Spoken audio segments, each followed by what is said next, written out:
PT KB Pharma bekerja sama dengan radio kesayangan Anda mempersembahkan Sandiwara Radio Saur Sepuh, disajikan oleh Procold, obat flu yang dulu dibeli dengan resep dokter, sekarang dapat dibeli bebas di mana-mana, dan Kalpanax, obat penyakit kulit yang ampuh khasiatnya. Diproduksi oleh Haravana Record. Naskah karya Niki Kosasi. Hiasan musik dan sutradara Indra Mahendra.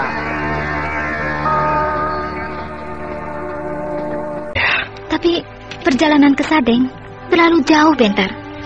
Akan makan waktu yang sangat lama. Hal itu tidak baik bagimu yang punya tugas berat dan penting sebagai seorang adipati. Ya, Kak. Setibanya aku di Sadeng, secepatnya nanti aku mengurus segala keperluan Paman Ganggadara. Dan secepat itu pula aku kembali ke sini. Terima kasih, Kak Garnis. Selamat tinggal, adikku. Selamat jalan, Kak Garnis.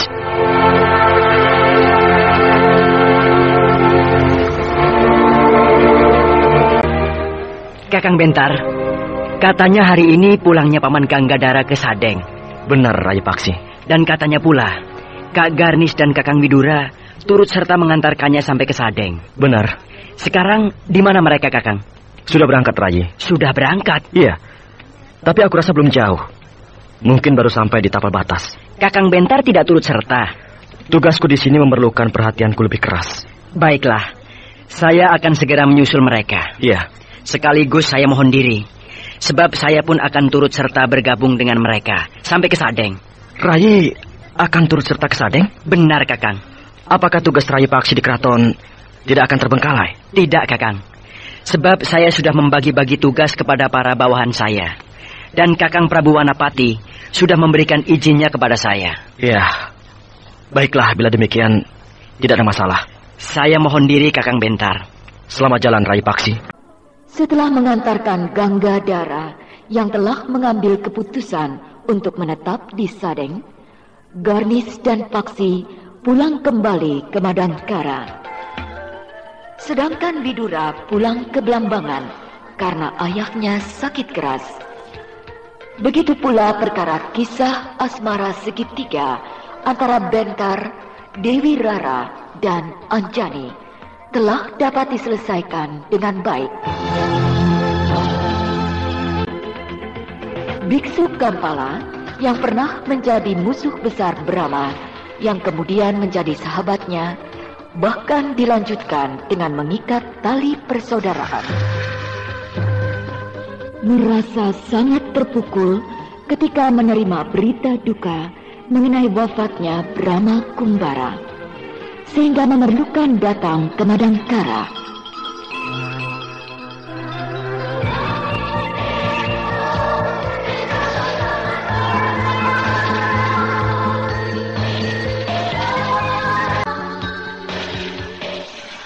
Salam sejahtera, Raden Bentar yang mulia. Paman Biksu Kampala. Selamat datang di Madangkara. Terima kasih, Raden. Silakan duduk, Paman Biksu. Terima kasih, Raden.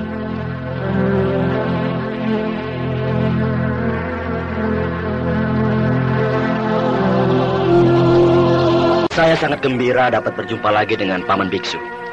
Demikian pula saya, Raden. Ketika saya menginjakkan kaki di pantai utara, saya terkenang kepada beberapa tahun yang silam, ketika saya untuk pertama kalinya menginjak tanah Jawa Dwipa. Iya, waktu itu Paman Biksu datang untuk membalas dendam kesumat kepada Ayahanda Brahma. Tapi kemudian malah menjadi sahabat.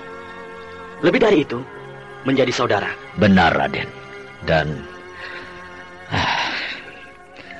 Betapa hati saya merasa tersayat ketika saya mendengar kabar Tuanku Brahma meninggal dunia. Ya, takdir tak dapat dipungkiri, bukan? Betul, Raden. Semua yang ada di muka bumi ini tidak ada yang kekal. Asal dari tidak ada menjadi ada, kemudian menjadi tidak ada lagi. Begitulah seterusnya.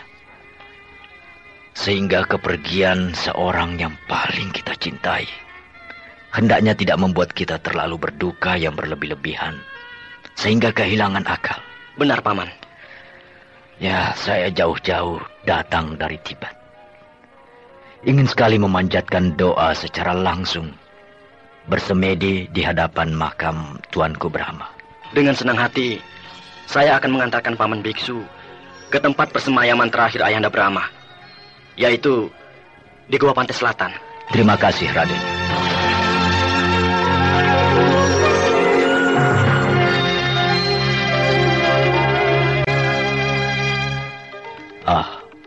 Apakah Gua Pantai Selatan itu jauh? Cukup jauh, Paman.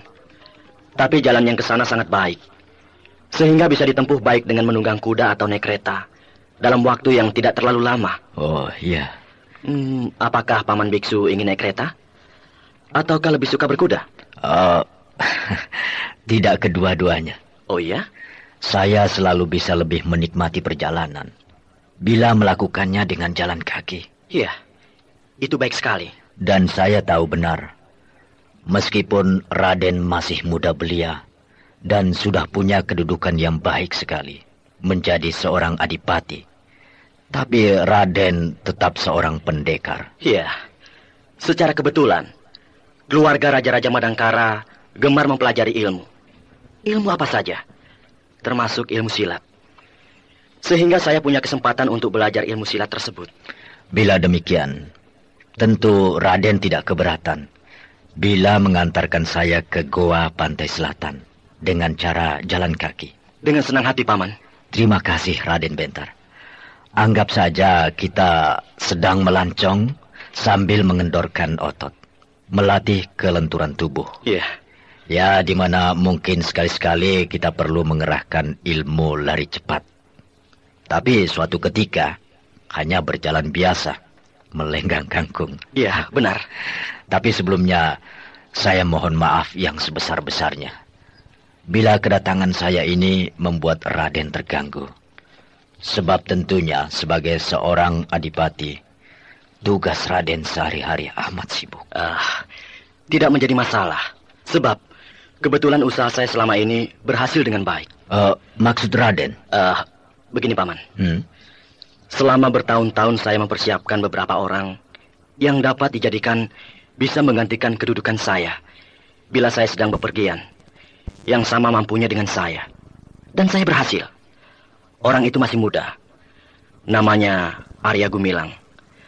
Karena dia putra seorang bangsawan, jadi biasa dipanggil Raden Gumilang. Sungguh baik sekali. Umurnya 5 tahun lebih tua dari saya. Sudah beristri.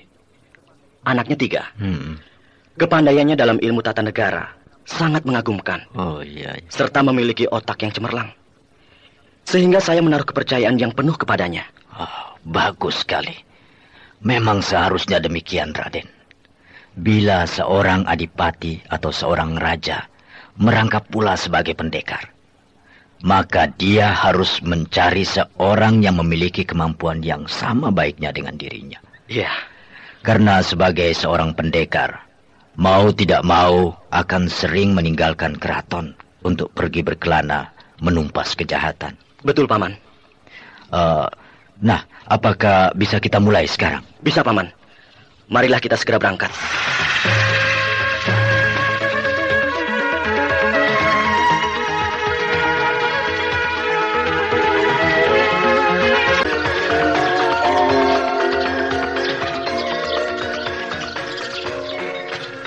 Nah, kita sudah berada di luar kota dan berdiri di atas tanggul timbalan.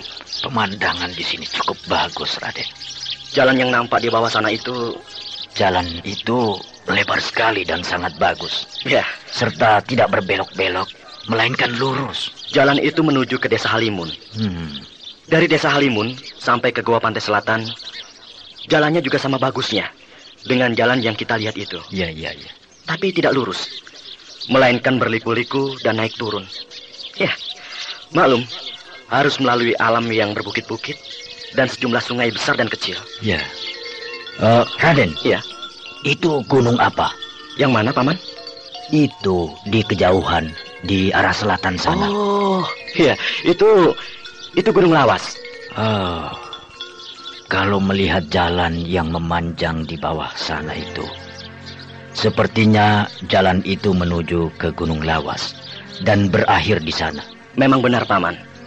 Sebab Desa Halimun terletak di kaki Gunung Lawas itu. Nah, bagaimana kalau kita memotong jalan? Tidak mengikuti jalur jalan itu, Ya, tapi langsung menuju ke Gunung Lawas. Dengan begitu, akan lebih cepat sampai di Desa Halimun. saya pernah melakukannya ketika sedang menjalani hukuman. Menjalani hukuman? Iya, waktu itu saya masih muda remaja dan melakukan kesalahan yang besar. Oh ya? Oleh Ayahanda Brahma dihukum berjalan kaki ke Goa Pantai Selatan dengan berpuasa. Siang malam berjalan terus, tidak boleh berhenti sekalipun. Sebuah hukuman yang sangat bagus. Karena secara tidak langsung, hukuman itu menimbulkan ketahanan jasmani dan rohani. Waktu itu saya tidak berjalan di jalanan yang bagus dan lurus itu, tapi memotong, langsung menuju ke Gunung Lawas. Waktu itu Raden berjalan kaki, bukan? Benar. Nah, bagaimana kalau sekarang berlari? Maksud Paman Biksu lari cepat? Benar. Dengan senang hati. Mari kita mulai.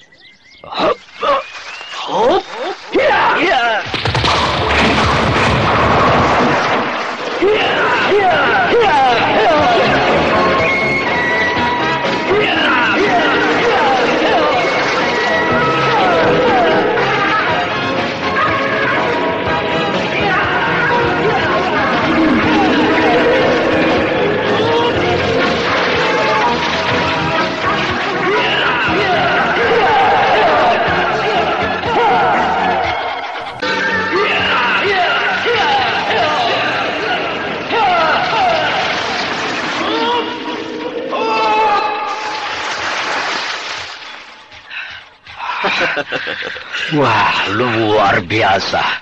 Ilmu lari cepat yang Raden pergunakan sungguh hebat. Saya ketinggalan terus. Paman Biksu bukan ketinggalan, tapi sengaja mengawal saya terus-menerus dari belakang. Tapi Raden melakukannya dengan sangat sempurna. Tapi saya belum bisa sehebat ilmu Tatar Bayu. Ilmu lari cepat tingkat tinggi, ciptaan Ayahanda Brahma. Apakah Raden belum pernah mencoba mempelajarinya? Belum, Paman. Sebab saya merasa belum mampu. Dan belum saatnya untuk mempelajari ilmu Tatar Bayu. Karena ilmu Tatar Bayu bukan sekedar ilmu lari cepat, melainkan di dalamnya mengandung filsafat tentang kecepatan berputarnya alam semesta yang tidak bisa disimak dalam waktu setahun 2 tahun, melainkan harus bertahun-tahun. Iya. Selain itu, harus bertapa dan berpuasa. Ya, hampir semua ilmu kadikjayaan ciptaan Ayahanda Brahma selalu harus melakukan puasa. Itulah yang paling sempurna. Sebab dengan berpuasa, kita akan mencapai suasana kesendirian. Dan di dalam kesendirian, kita akan dapat mengupas apa yang sedang kita kerjakan dengan seksama. Selain itu, sedikit demi sedikit akan menemukan diri sendiri. Betul, Paman Biksu. Nah, dari lereng Gunung Lawas ini, tampak hamparan sebuah desa di bawah kaki gunung.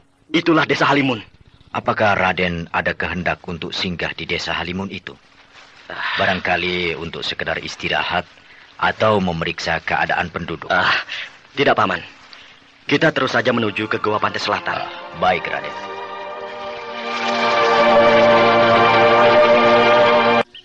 Paman, kita sudah sampai. Itulah Goa Pantai Selatan. Sebuah tempat yang amat elok. Goa itu cukup besar menghadap ke timur, sehingga cahaya matahari dengan bebas masuk ke dalam goa melalui pintu goa yang lebar menganga. Dari jauh, goa itu mudah dikenali, sebab bentuknya yang menyembul dari permukaan tanah tinggi sekali, hampir menyerupai bukit kecil yang ditumbuhi semak belukar serta rumput ilalang yang subur. Raden, Ya, sebuah rumah panggung yang besar di sebelah sana, di bagian kanan goa itu, apakah itu sebuah pondokan untuk padepokan? bukan paman. Lalu? Itu adalah sebuah pesanggerahan, tempat beristirahat keluarga raja. Ayahanda Brahma menamakannya Pesanggerahan Keramat. Oh, bagus sekali. Sebuah pesanggerahan terletak di sebuah tebing, sehingga dapat melihat pemandangan ke laut lepas yang terhampar di kejauhan sana.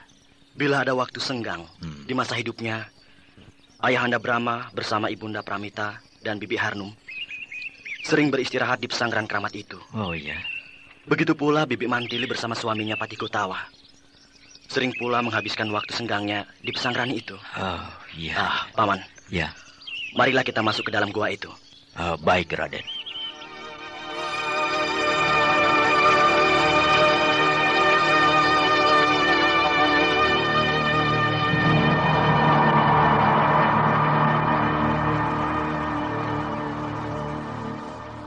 Inilah bagian dalam gua pantai selatan. Cukup luas dan hawanya sejuk sekali. Gua pantai selatan ini terdiri dari 2 ruangan. Ruangan utama dan ruangan kedua. Besarnya tidak sama. Ruangan utama lebih besar dari ruangan kedua. Sekarang ini kita berada di ruangan yang mana? Di ruangan utama. Saya lihat ruangan utama ini sepertinya diperuntukkan bagi penyimpanan benda-benda kuno. Benar, Paman. Sebuah ruangan tempat penyimpanan benda-benda kuno yang ditata sangat apik. Lantai dan dinding dari batu pualam. Lemari yang panjang itu juga dibuat dari batu pualam. Dan nampaknya undak-undak di seputar ruangan ini sengaja dibuat untuk tempat duduk. Ya, sebuah pekerjaan yang teliti. Tempat penyimpanan benda-benda kuno di ruangan utama ini juga sekaligus sebagai tempat pelancongan. Sehingga ditata sedemikian rupa untuk bisa memudahkan para pelancong yang berkunjung ke tempat ini, Paman. Ya. Paman. Ya. Marilah kita ke pohon sebelah kiri itu. Di tempat yang agak menjorok ke dalam itu terdapat sebuah kolam mujijat. Kolam mujijat? Iya. Sebuah kolam kecil yang tidak pernah berhenti mendidih. Seperti kawah gunung berapi. Wah, ajaib sekali. Nah, marilah kita melihatnya.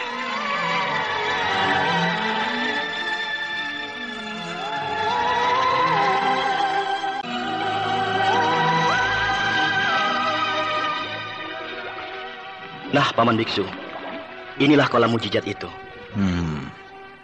Sebuah kolam persegi 4 yang kecil, berisi lumpur. Dan lumpur itu bergolak-golak seperti mendidih. Kelihatannya lumpur yang bergolak itu panas, sebab mengeluarkan asap. Tapi sebenarnya tidak, dingin saja. Iya. Karena bergolak terus, maka kolam mujijat ini dinamakan kolam lumpur bergolak. Lalu keistimewaan kolam lumpur bergolak ini apa, Raden? Kenapa disebut kolam mujijat? Begini, Paman. Sudah 2 orang yang dihidupkan kembali dari kematian oleh kolam lumpur bergolak ini. Hah? Dihidupkan kembali dari kematian? Bukan artinya mati yang sesungguhnya, tapi hampir mati. Maksudnya?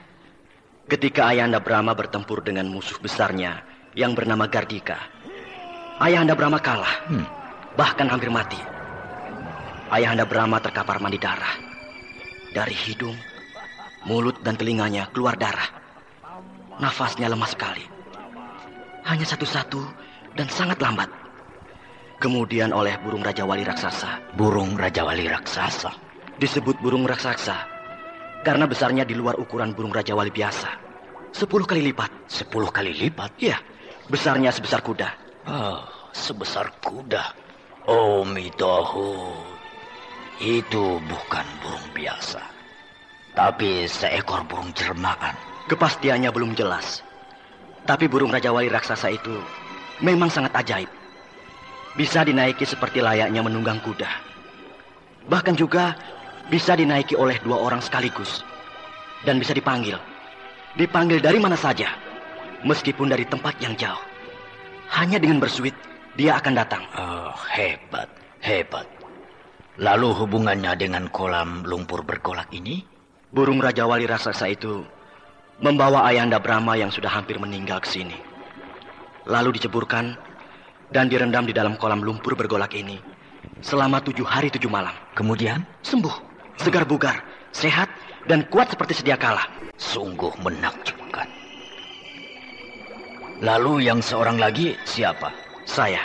Oh, Raden sendiri. Benar. Ketika itu, saya bertempur dengan satu pasukan perang. Saya tidak sanggup menghadapi pasukan yang jumlahnya lebih dari 30 orang itu. Saya terkapar mandi darah. Dan rasanya, saya waktu itu sudah mati. Kemudian oleh ibu saya, Ibunda Pramita, saya dibawa ke sini. Dan direndam di dalam kolam lumpur bergolak. Juga seperti Ayahanda Brahma, selama 7 hari 7 malam. Hasilnya pun seperti Ayahanda Brahma. Saya sembuh, segar bugar, sehat, dan kuat seperti sedia kala. Ya. Bolehkah saya memeriksanya? Paman Biksu akan memeriksa mujizat dari kolam lumpur bergolak ini? Benar, Raden. Saya akan mengambil 1 mangkuk lumpurnya untuk saya periksa sekarang juga. Silakan, Pak.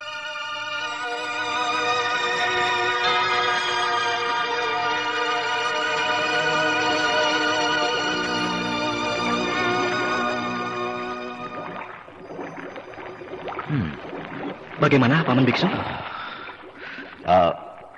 Tidak ada apa-apanya. Oh ya?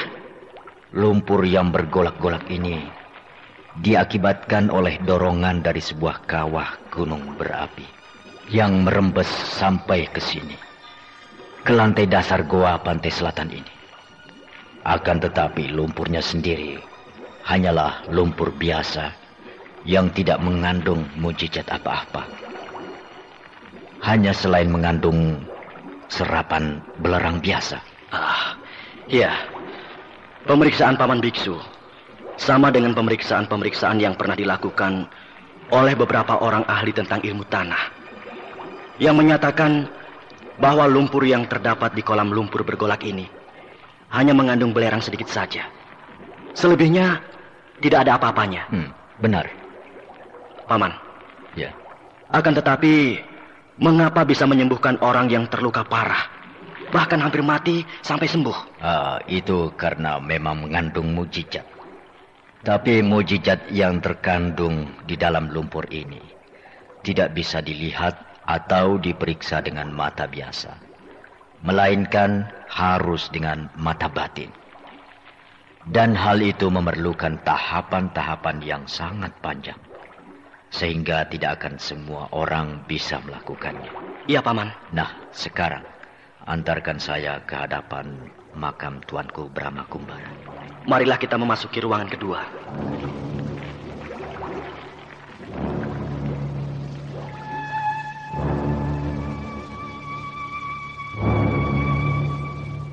Nah, Paman Biksu Kampala, inilah ruangan kedua. Betapa nyaman hawa udara di dalam ruangan kecil ini. Dindingnya tidak ditembok dengan batu pualam seperti di ruangan pertama. Juga lantainya tidak dilapisi batu pualam. Tetap dibiarkan dalam keadaan aslinya. Dinding goa, batu cadas yang hitam dan berlumut. Dan lantai tanahnya yang agak lembab. Ya, sekarang aku dapat melihat keadaan yang asli dari goa pantai selatan ini. Memang demikian, Paman Biksu. Ruangan kedua ini sengaja dilestarikan dalam bentuk aslinya. Itulah makanya tidak sembarang orang dapat masuk ke dalam ruangan kedua ini. Hal itu bukan dimaksudkan untuk membuat ruangan kedua ini menjadi sebuah tempat yang paling istimewa, tabu, terlarang dan sebagainya. Melainkan untuk menghindari tangan-tangan jahil yang cenderung untuk merusak atau menodai kelestarian dengan coretan-coretan tulisan. Atau bahkan mencuri benda-benda antik. Ya, maklumlah, tidak semua orang sudah mampu bersikap sebagai pelancong yang baik. Ya, benar. Dimanapun juga, kunjungan para pelancong selalu mengundang akibat yang agak mengerugikan. Dikarenakan selalu saja ada tangan-tangan jahil yang merusak kelestarian peninggalan kuno yang amat berharga. Benar, Paman. Kemudian, itukah makam Tuanku Brahma yang terletak di sisi kiri ruangan kedua ini? Bukan, Paman. Itu adalah makam kakek Astagina, guru Ayahanda Brahma. Iya. Disinilah makam seorang manusia yang paling istimewa bagi kehidupan Tuanku Brahma. Seorang manusia yang telah memberikan dasar-dasar kemanusiaan yang lengkap. Sehingga pada masa depannya, Tuanku Brahma menjadi seorang manusia yang lengkap. Iya, kakek Astagina adalah seorang guru yang sangat dimuliakan oleh Ayahanda Brahma. Ya. Saya melihat di sebelah makam kakek Astagina itu ada sebuah pura kecil, seperti tempat penyimpanan abu jenazah. Itulah tempat penyimpanan abu jenazah Ayahanda Brahma. Sebuah tempat yang paling keramat. Izinkanlah saya untuk memanjatkan doa dan bersemedi di hadapan abu jenazah Tuanku Brahma. Silahkan, Paman Biksu. Biksu Kampala dengan penuh kesungguhan duduk bersila di muka persemayan abu jenazah Brahma Kumbara. Kemudian dengan hikmat memanjatkan doa. Lalu dilanjutkan dengan semedi. Demikian pula dengan Bentar. Bentar duduk bersila di samping Biksu Kampala, memanjatkan doa bagi arwah ayahandanya Brahma Kumbara.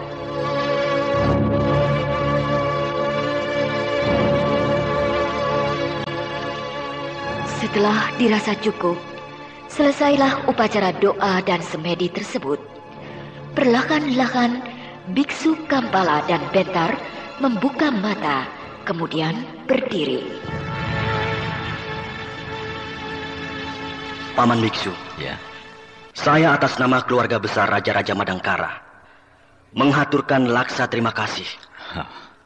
Bahwasanya Paman Biksu yang telah bersiarah serta memanjatkan doa bagi arwah Ayahanda Brahma Kumbara. Raden Bentar, Ayah Raden Brahma Kumbara merupakan seorang tokoh yang sangat berarti bagi perjalanan hidup saya.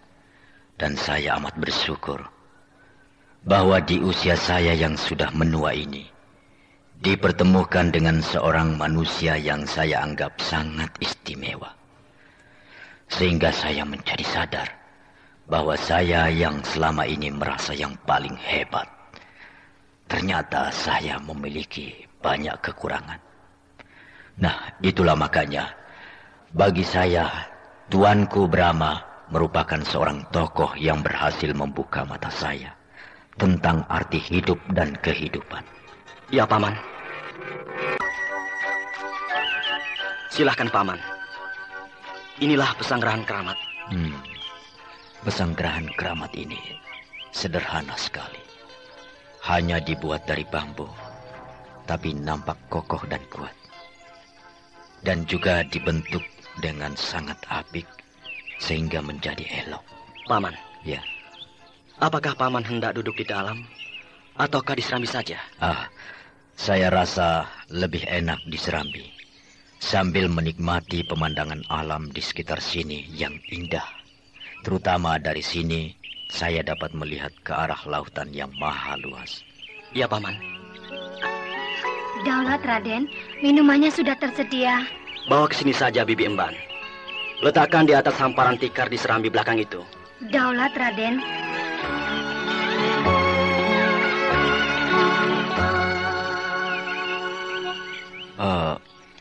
Siapakah perempuan muda yang barusan menawarkan minuman itu?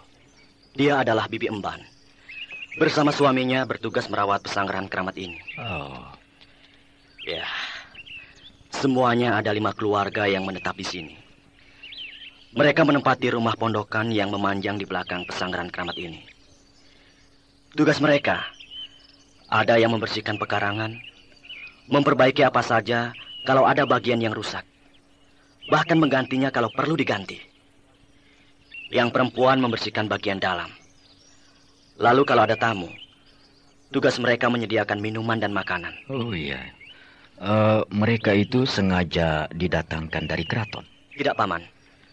Mereka diambil dari penduduk di sekitar sini. Oh. Lalu apakah setiap tamu yang berziarah ke Goa Pantai Selatan itu harus singgah pula di pesanggrahan keramat ini? Tidak selalu, Paman. Kalau tidak berkehendak singgah, ya tidak apa-apa.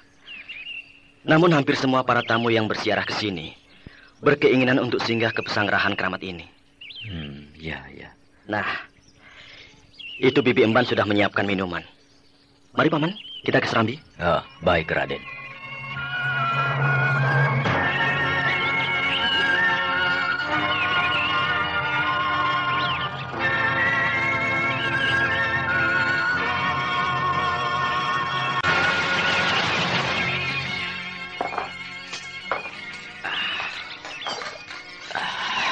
Betapa nikmatnya minuman ini. Teh pahit yang sedap. Iya, teh asli buatan Karangmaja, Paman. Buatan Karangmaja? Iya. Pesanggrahan keramat ini dan Goa Pantai Selatan itu terletak di wilayah desa Karangmaja. Sehingga pantai laut yang nampak dari sini itu bernama Pantai Karangmaja. Oh iya. Ya, saya ingat. Waktu kita ke sini, saya melihat di kaki bukit sana ada kebun teh, tapi tidak terlalu luas. Ya, tanaman teh rakyat, Paman. Sebagian penduduk desa Karangmaja, selain menanam padi, juga menanam teh. Dan tehnya terkenal enak. Oh, ya. Terutama setelah di Pantai Karangmaja dibuat tempat pelancongan yang besar. Penghasilan penduduk bertambah. Sebab banyak yang usaha membuka warung atau berjualan barang oleh-oleh. Bagus sekali. Setiap tempat pelancongan memang selalu membuka kehidupan baru bagi penduduk di sekitarnya. Betul, Paman. Sedikit banyak akan bisa meningkatkan taraf hidup rakyat. Itulah makanya Ayahanda Brahma ketika berniat akan membangun pesanggrahan keramat, beliau menitahkan pula membuat suatu tempat pelancongan yang besar. Oh iya. Sebab tempat pelancongan akan mendatangkan keuntungan bagi kerajaan, sekaligus membuka lapangan pekerjaan baru bagi rakyat, terutama kepada penduduk yang bertempat tinggal di sekitar tempat itu. Iya, itu benar sekali. Nah, Raden. Ya, Paman. Saya rasa Paman sudah cukup lama berada di pesanggrahan keramat ini.